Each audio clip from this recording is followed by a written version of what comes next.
Good evening. Scientists say we've breached 6 out of 9 planetary boundaries for livability on Earth. Our food system is the main driver of 5 of those breached boundaries. They are climate change, land use change, biodiversity loss, water use, nitrogen and phosphorus pollution.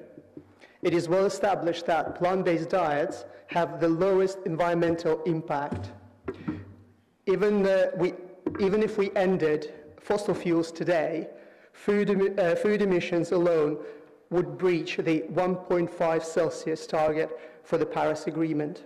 A recent Nature food study showed that vegan diets result in 75% less greenhouse gas emissions, water pollution and land use compared to diets containing more than 100% of meat daily.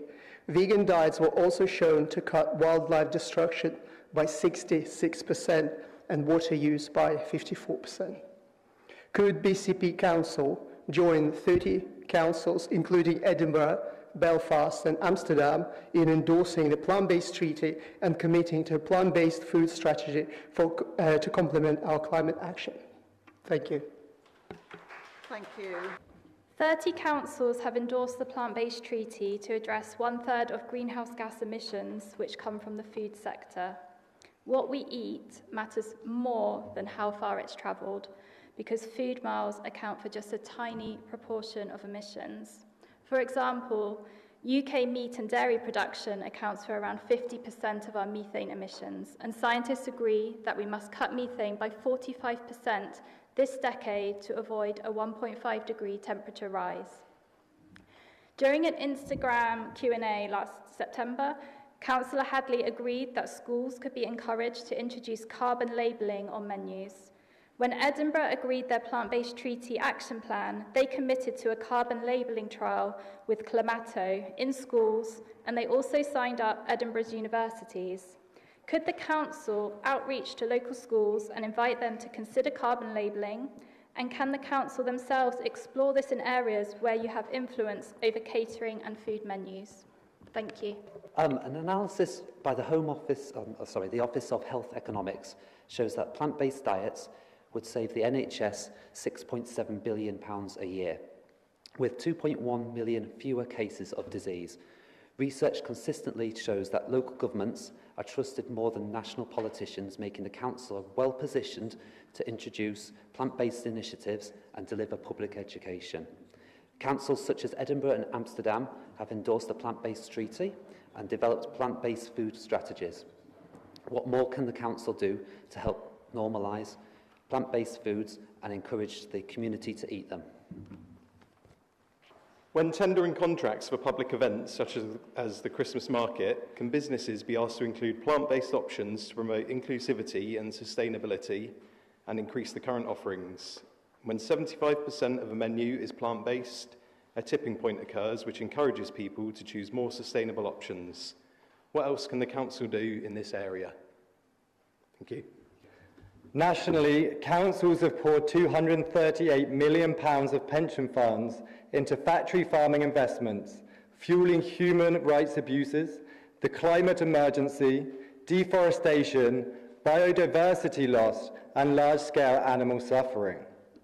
According to Feedback Global's 2022 analysis, through the Dorset Pension Fund, BCP invested £3 million in industrial animal farm companies and £500,000 in soya animal feed companies, including JBS and Tyson.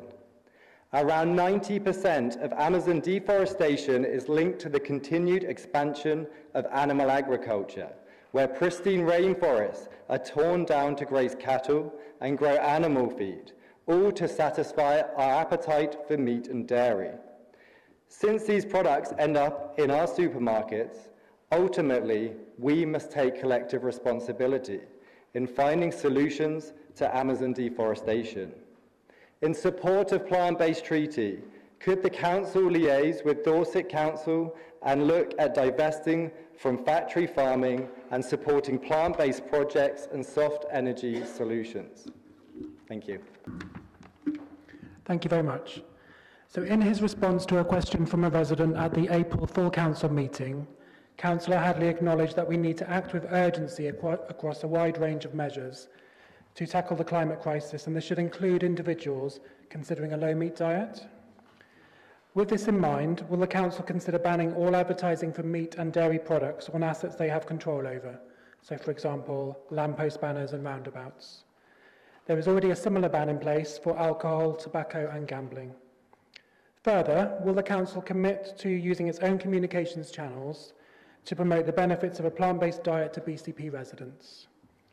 These would be two easy to achieve and low-cost wins in the fight against climate breakdown.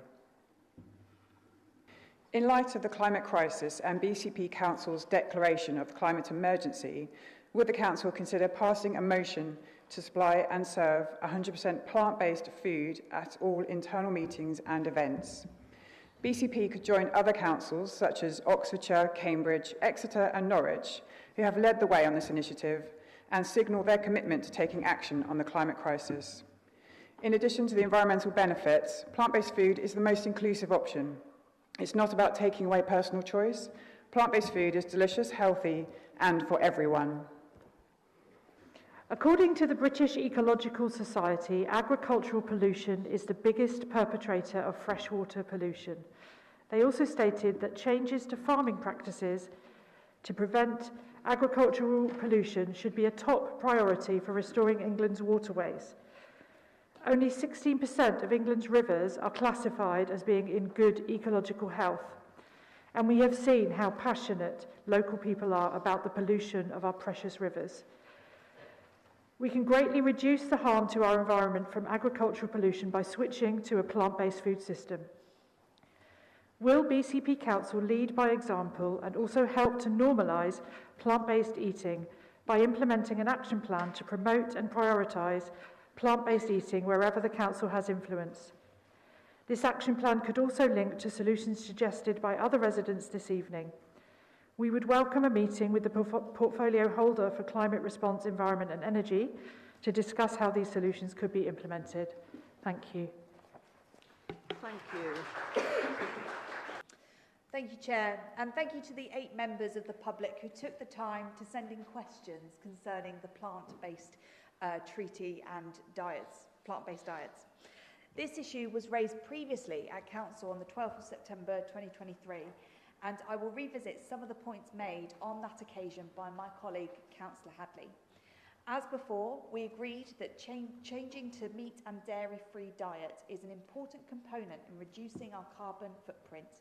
However, we do feel we should promote and encourage rather than mandating plant-based options.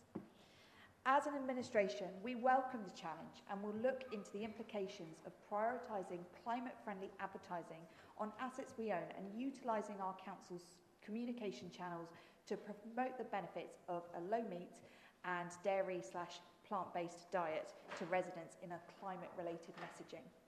We will need to explore the current methods of carbon labelling and its effectiveness before considering promoting it in schools and using it in our own catering menu.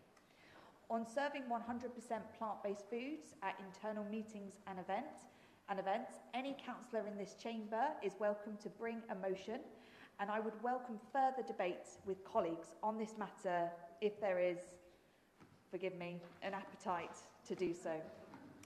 The Council is not able to endorse the plant-based treaty or production of a standalone strategy. However, we do endorse encouragement towards low-meat and dairy/meat-free diets. We prefer to work with the community whilst not attempting to impose veganism, and promotion of a low-meat and dairy-free plant-based diet will form part of our climate strategy going forward. The Council does ask for a variety of food options when tendering large events, and sustainably forms part of the quality assessment for all our tenders. It is up to members of the Dorset Pension Fund to explore divesting from factory farming and supporting plant-based projects and soft energy solutions. But as a council, we can't demand this action.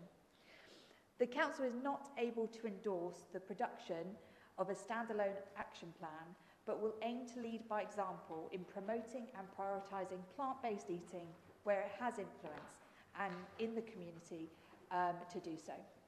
The Council believes the steps we have outlined today will help to normalise plant-based foods and encourage the community to eat them. Thank you.